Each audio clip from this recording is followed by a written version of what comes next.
अब तक हमने देखा रॉक्सी रूडियस को ट्रेनिंग देती है और हम देखते हैं रॉक्सी की ट्रेनिंग से रूडियस बहुत कुछ सीख जाता है, पर तलवारबाजी में वो अभी भी कुछ ज्यादा खास नहीं कर पाता। तब रॉक्सी उसका फाइनल टेस्ट लेती है जिसमें रूडियस पास हो जाता है। तब रॉक्सी उन सभी को अलविदा कहकर वहाँ से चली जाती है। और अब आगे तो यहाँ रूडियस रॉक्सी को जाते हुए देखकर सोचता है, उसने मेरी जिंदगी का मुझे बहुत प्रीशियस गिफ्ट दिया है। ये उसी की वजह से है कि मैं अपनी लाइफ एक नए तरीके से शुरू कर सकता हूँ, क्योंकि अब मैं घर से बाहर जा सकता हूँ। तब यह रूडियस अपने माता पिता से बाहर जाने के बारे में पूछता है, जिसे सुनकर वो दोनों बहुत ज्यादा खुश हो जाते हैं। तब पॉल कहता है, शू कह रही है बाहर जाने के बारे में कह रहा है, नहीं तो मुझे लगा था ये तो कभी बाहर ही नहीं निकलेगा। तो क्या आप मेरे लिए परेशान थे? हम परेशान क्यों ना हो, तुम तो आज तक रोए भी नहीं हो। वो तो इसलिए है क्योंकि मैं बहुत ज्यादा ताकतवर और चार्मिंग बेटा हूँ। तुम्हारी इन हरकतों से तो मुझे लगता है कि तुम कोई नॉर्मल बच्चे हो भी या नहीं। क्या तुम्हें कोई प्रॉब्लम तो नहीं है? पर ये तो अच्छी बात है ना। क्या आप ये नहीं चाहते कि आपका बड़ा बेटा ऐसा हो जिस पर आपको गर्व हो, और ऊपर से आप ही तो कहते हो कि मुझे अपनी फैमिली की लेगेसी को आगे बढ़ाना है। अगर तुम ये करना चाहते हो तो जाओ 2-3 गर्लफ्रेंड तो लेकर ही आना। और हाँ, इस बात का भी ध्यान रखना कि एक आदमी की स्ट्रेंथ कमजोरों को बचाने के लिए होती है, ना कि किसी पर जुल्म करने के लिए। मैं जानता हूँ फादर, और जो आदमियों के पास स्ट्रेंथ होती है वो लड़कियों के सामने शो ऑफ करने के भी काम आती है ना। तुमने सही कहा।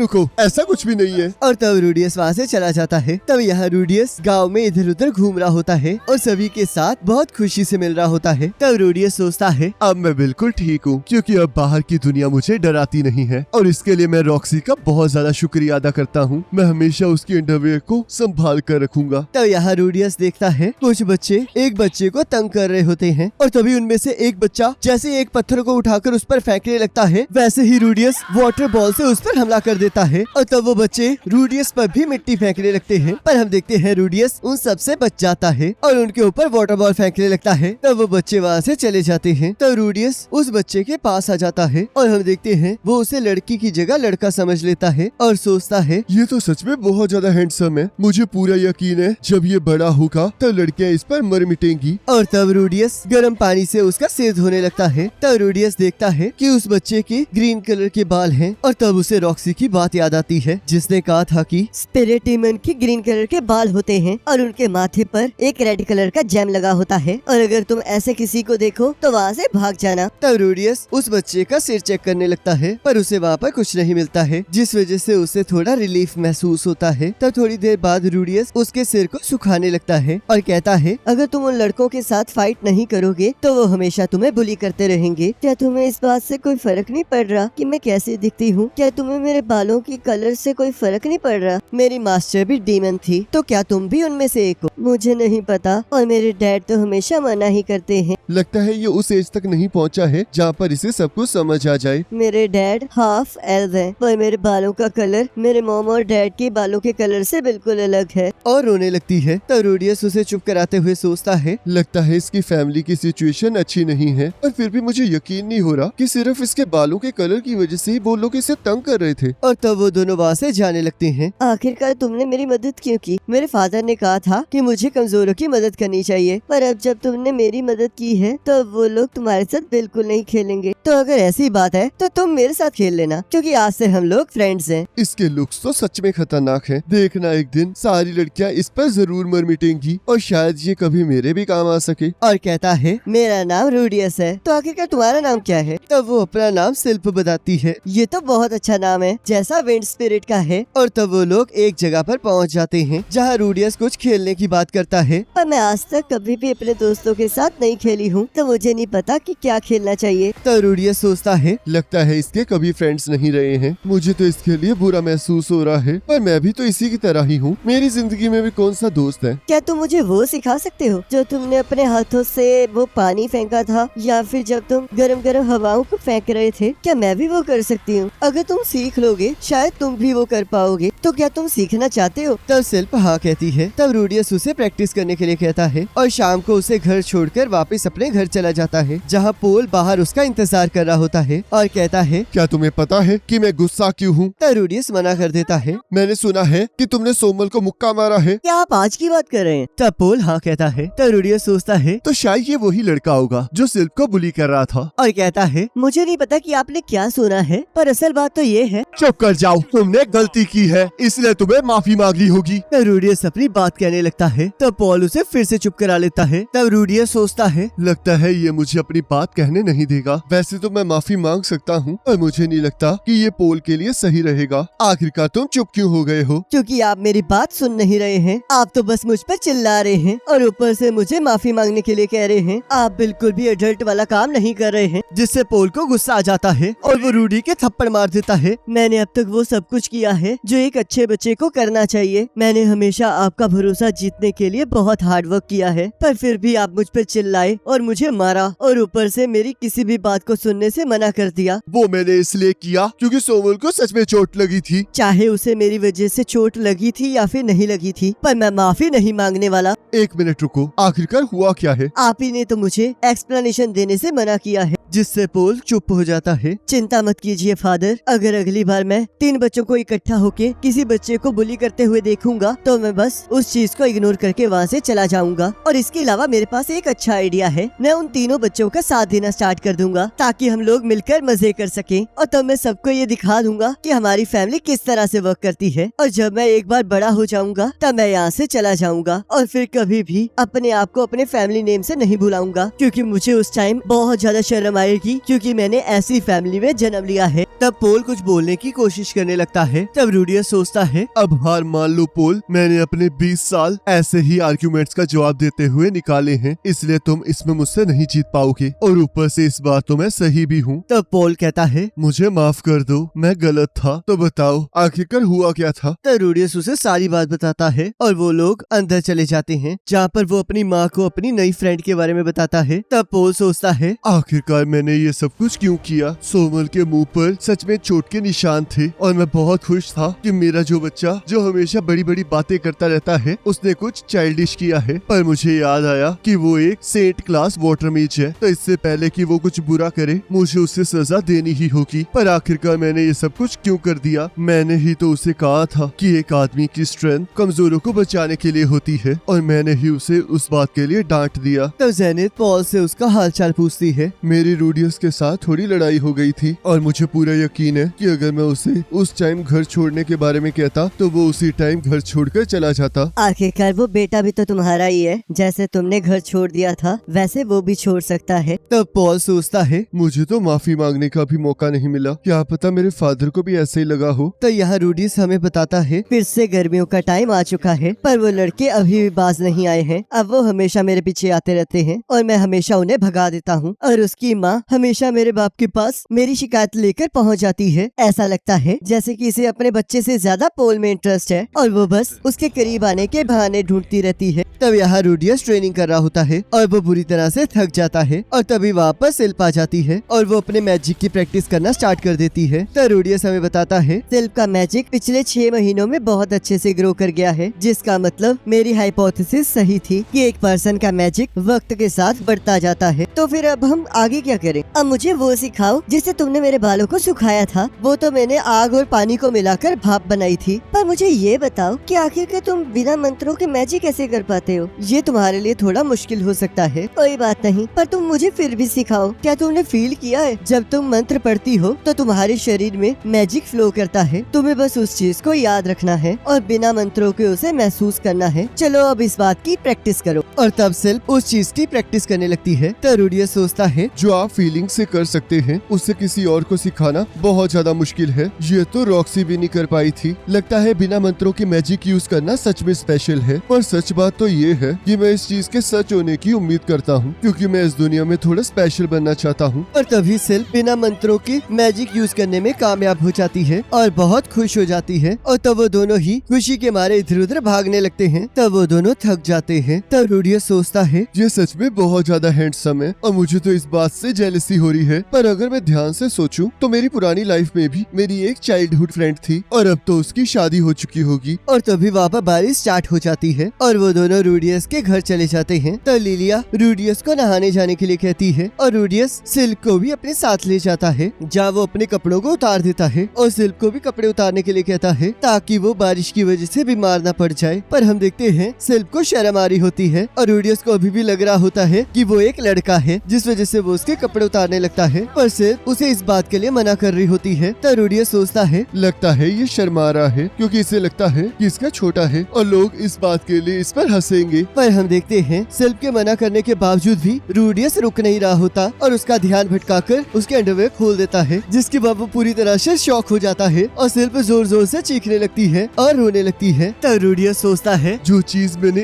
एक बारी में देखी वो तलवार नहीं थी जिसे मैं हमेशा देखता हूँ, बल्कि वहाँ पर तो वो तलवार थी ही नहीं। और इस चीज से मुझे एहसास हुआ कि वो ही नहीं ही है। और तब रूडियस के फादर वहाँ आ जाते हैं और तब सिल्क वहाँ से चली जाती है। तब पॉल कहता है आखिरकार तुमने वो सब कुछ क्यों किया? हम दोनों भीगे हुए थे, मुझे लगा कि उसे ठंड लग जाएगी। पर उसने तुम्हें मना किया था ना? सही कहा, इसलिए मुझे माफ कर दीजिए। वैसे तो मुझे पता है कि तुम अपनी एज में इस चीज से अट्रैक्ट जरूर होगे, पर तुम्हें ऐसे किसी को फोर्स नहीं करना चाहिए। मैं उससे माफी मांगूंगा, मैं ऐसा कभी नहीं करूंगा, प्लीज मुझे माफ कर दीजिए। जाके सिल्फियाइट से माफी मांगो। क्या वो मुझे माफ करेगी? चिंता मत करो, अगर तुम सच्चे दिल से माफी मांगोगे तो वो जरूर माफ कर देगी। और तब वो लोग नहाकर वापस नीचे जाने लगते हैं। तब पोल कहता है मुझे वो फीलिंग याद है जब वो लड़की आपको रिजेक्ट कर देती है जिसे आप पसंद करते हैं। वैसे तो ठरकी पर हमारी पूरी फैमिली में बहता है और इसी वजह से तुम भी ऐसे ही हो, पर फिर भी तुम स्मार्ट हो, तो मुझे पूरा यकीन है कि तुम अपनी गलतियों से जरूर सीखोगे। तुमने तो एक ही पल में मुझे उम्मीद दे दी और चिंता में भी डाल दिया। तब रूडियस सिल्क के पास जाकर चीख के कहता है मुझे माफ कर दो, तुम्हारे छोटे बालों की वजह से मुझे लगा कि तुम एक लड़के हो। तब सिल्क जोर जोर से रोने लगती है। तब पोल सोचता है शायद मेरा बेटा कुछ ज्यादा ही बेवकूफ है। और तब अगले दिन रूडियस और पोल प्रैक्टिस कर रहे होते हैं, पर हम देखते हैं रूडियस अभी भी कुछ खास नहीं कर पा रहा होता। तब पॉल कहता है तुम ज्यादा ध्यान नहीं दे पा रहे हो, क्या सिल्क के साथ तुम्हारी सारी चीजें सुलझी नहीं है? तब रूडियस कहता है आपने सही कहा, और ऊपर से तो मेरी तलवारबाजी भी अच्छी नहीं हो रही है, इससे तो मुझे और भी ज्यादा दुख हो रहा है। तो क्या तुम्हें अपने बाप से कोई एडवाइस चाहिए? तो रूडियस पोल से बात बताने के लिए भीख मांगने लगता है। तब पॉल कहता है जरा ध्यान से सुनो रूडी, वुमेन मैन की स्ट्रेंथ के साथ साथ उनकी वीकनेस को भी पसंद करती है। जरा ध्यान से सोचो, अगर तुमसे कोई ज्यादा ताकतवर है और तुम्हारे पीछे नंगा भाग रहा है तो तुम्हें कैसा लगेगा? मैं तो पूरी तरह से डर जाऊंगा। तुमने सही कहा, तो इसलिए तुम्हें उसे अपनी कमजोर साइड दिखानी चाहिए। तो आखिरकार मैं ये सब कुछ कैसे करूं? तुम उसके सामने जाकर अपनी सारी तकलीफों का दुखड़ा रो और उसे ये बताओ कि उसके इग्नोर करने की वजह से तुम कितना ज्यादा परेशान हो, और अगर तुम लकी रहे तो वो तुम्हारे पास जरूर आएगी। पर अगर ऐसा ना हुआ तो मैं क्या करूंगा? तुम पहले ये तो करो, अगर ये प्लान काम ना किया तो मेरे पास और भी प्लान्स हैं। जिसे सुनकर रूडियस बहुत ज्यादा खुश हो जाता है। तब पोल उसे सिल्क से मिलने के लिए कहता है और हम देखते हैं सिल्क उसके घर के बाहर ही खड़ी होती है। तब पॉल उसे सिल्क की तरफ धक्का दे देता है। तब सिल्क कहती है आखिरकार क्या हुआ रूडियस? मैं तो बस ये सोच रहा था कि मैंने कब से तुम्हारा क्यूट चेहरा नहीं देखा, ये कितनी शर्मनाक बात है। तुम कितनी क्यूट हो सिल्क, अगर तुम अपने बाल बढ़ा लोगी तो और भी क्यूट लगोगी। मैं ऐसा नहीं करना चाहती। जिससे रूडियस उदास हो जाता है। तब सिल्क रूडियस का हाथ पकड़ लेती है और कहती है मुझे माफ कर दो और चिंता मत करो, मैं तुमसे नफरत नहीं करती हूँ, तो इसलिए नॉर्मल एक्ट करो। तब रूडियस सोचता है एक क्यूट गर्ल जो मेरी एज की है और मुझे नहीं पता कि उसके साथ कैसे रहना चाहिए, और एक आदमी होने के नाते मुझे हमारे बीच में एक अच्छा रिलेशन रखना है, और वैसे भी सिल्क चाहती है कि हमारा रिलेशन पहले की तरह ही रहे, तो इसलिए मैं वैसा ही करूँगा और वो सारी चीजें करूँगा जिससे मैं अपने दोस्त को खुश रख सकूँ। तब पोल ये देखकर बहुत ज्यादा खुश हो जाता है और सोचता है पर एक मिनट रुको, आखिरकार मैं इतने छोटे से बच्चे को सिखा क्या रहा था? और इसी के साथ एपिसोड खत्म हो जाता है। अब नेक्स्ट एपिसोड का लिंक आपके स्क्रीन पर आ रहा होगा, उस पर क्लिक करके अगले एपिसोड को देख सकते हो।